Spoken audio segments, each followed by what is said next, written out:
Il était partisan d'une ligne dure et pour lui, l'accord entre le Royaume-Uni et le Rwanda ne va pas assez loin.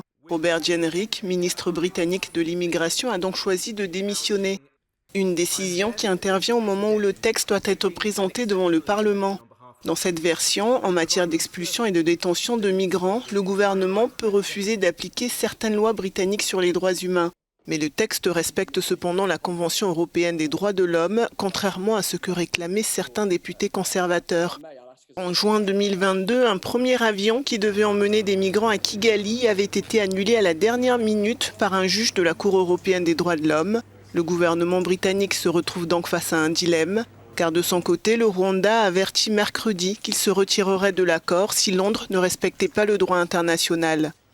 Cette version du texte doit être soumise au vote le 12 décembre et malgré ces divisions au sein du Parti conservateur, le Premier ministre britannique Rishi Sunak a affirmé jeudi que son projet de loi allait marcher.